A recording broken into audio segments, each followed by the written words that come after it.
무언가에 홀린 듯 상대의 부탁에 쉽게 승낙하고 뒤늦게 후회해본 경험 한 번쯤은 있으시죠? 오늘도 고민하고 후회하고 계실 분들을 위해 책 한 권 소개하려고 합니다.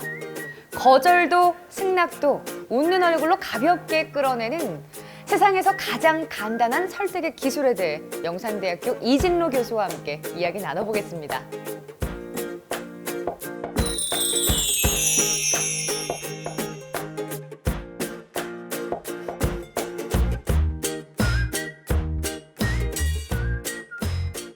우리가 물건을 팔 때요, 좋은 물건을 먼저 보여줘야 될 때가 있고 조금 안 좋은 물건을 보여줘야 될 때가 있어요. 옷을 사러 가면은 대개 이제 그 좋은 옷을 보여줍니다. 그 다음에 이제 조금 적절한 옷을 보여주면은 좋은 것은 가격이 비싸니까 이 적절한 옷을 사야겠다. 이렇게 우리가 마음이 쉽게 물건을 사게 되거든요. 반대로 부동산 중개인들은 처음에 아주 안 좋은 집을 보여줍니다. 싸고 안 좋은 집. 그런 집을 가게 되면은 가격은 저렴한데 곰팡이도 있고 살기가 어렵거든요. 그럼 또 이제 이 고객 입장에서는 싼 것도 좋지만 건강이 우려될 정도의 집에서 살 수는 없다. 조금 더 좋은 집 보여주세요. 하고서 그런 쪽으로 사게 되는 거죠. 단순한 원리부터 이 마케팅에 영향을 주는 조금 복잡한 고단수 원칙들도 있어요. 그런 것까지 우리 마케팅 하시는 분들, 영업사원도 해당되죠.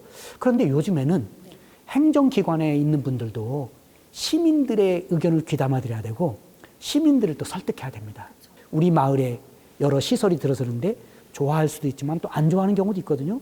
그렇기 때문에 행정기관에 있는 분들, 또 정치인들도 선거철마다 유권자들에게 표를 요청을 하게 되는데 역시 그것도 설득이에요. 그리고 우리 평범한 사람들도 필요한 게요, 가정에서도 그 부모와 자녀 또 부부지간에도 서로 중요한 일을 얘기하고 설득을 해야 되는데 그럴 때도 이 원칙을 잘 적용하게 되면은 서로 설득을 잘하고 잘 들어주고 또 서로 신뢰하고 뭐 이런 현상들이 생기기 때문에 사실상은 누구에게나 다 필요하다, 이렇게 볼 수 있는 책입니다.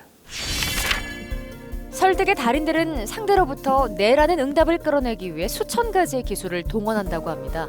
그 모든 기술은 이 책에서 언급하는 6가지 원칙에 벗어나지 않는다고 하는데요. 각 원칙이 사람들로부터 확실하게 자동적이고 무의식적인 복종을 이끌어내는 능력, 즉 뭔가 깊이 사고해보기 전에 먼저 네라고 응답하게 만드는 능력과 어떤 관계를 맺고 있는지 들여다봅니다. 일반적으로 제일 많이 쓰는 것은 상호성의 원칙이에요. 서로 이제 주고받는 원칙이거든요. 우리가 이제 조금 더 고단수로 쓰려면은 호감의 원칙이라든지 희귀성의 원칙, 이 부분들도 많이 씁니다. 호감의 원칙은 우리는 그 누군가의 말이 옳아서 채택하기도 하지만은 내가 좋아하는 사람의 말을 들으면은 또 그 말의 내용과는 좀 영향을 덜 받고 그냥 받아들이는 경우들이 있어요. 흔히 설득이라든지 협상에서 그게 잘 되려면 서로 호감을 좀 갖고 있는 게 일이 잘 진행이 됩니다. 그래서 이 호감의 원칙도 도움이 되고요. 그리고 우리가 이제 또 희귀성의 원칙이라고 해가지고 이것은 뭐냐면은 무엇이든지 제한되어 있다는 거예요.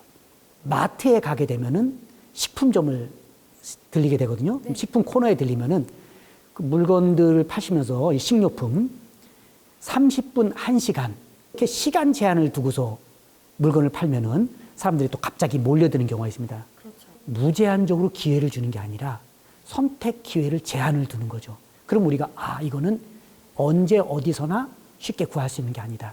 지금 구해야만 하는 희귀한 거다.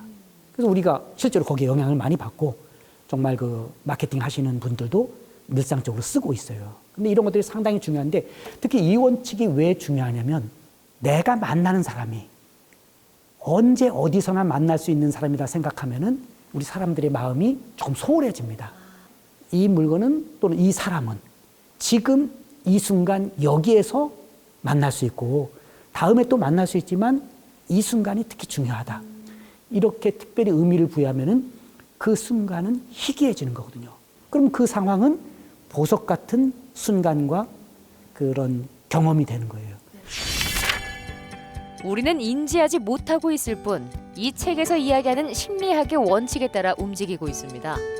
상호성, 일관성, 사회적 증거, 호감, 권위, 희귀성의 원칙까지.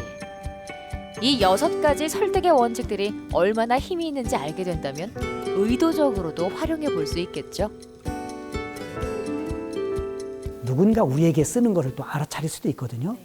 그럴 때, 저 사람이 이 원칙을 쓰는 것은 나를 설득시키기 위해서 하는 거구나. 그 분위기를 좀 잘 벗어나고 영향을 덜 받는 이제 그런 효과들이 있기 때문에 사회생활에서 좀 더 자신감이 생긴다든지 또 남들을 더 잘 이해하게 되는 거죠. 저 사람이 이런 원칙을 쓰는 건 심리학 원칙에 의해서 당연한 거고 내가 또 그걸 받아들일 수도 있고 저 사람의 생각이 좀 마음에 안 들면은 조금 더 유보했다가 조금 두고 나중에 받아들이자. 또는 정말 또 가끔 우리가 좋은 분이 대부분이지만 한두 분 또 조금 곤란한 분들도 있거든요. 그럴 때는 이 선생님이 이 원칙을 조금 나한테 좀 잘못 쓰시는구나. 그럼 조금 거절해도 되겠구나. 이럴 때도 도움이 돼요. 설득은 제가 얘기해서 상대방이 듣는 것처럼 보이지만 그 핵심은 듣는 데 있다고 보거든요. 제가 우리 상대방의 얘기를 잘 들으면 그 사람의 느낌, 그 사람의 요구, 그 사람의 정보를 하나하나 더 잘 알기 때문에 제 반응이 훨씬 더 좀 정확하고 상대편이 원하는 것과 가까워져요. 그렇기 때문에 말은 설득이지만 아주 쉽게 얘기해서 설득의 비결은 경청이다. 이렇게 볼 수가 있습니다.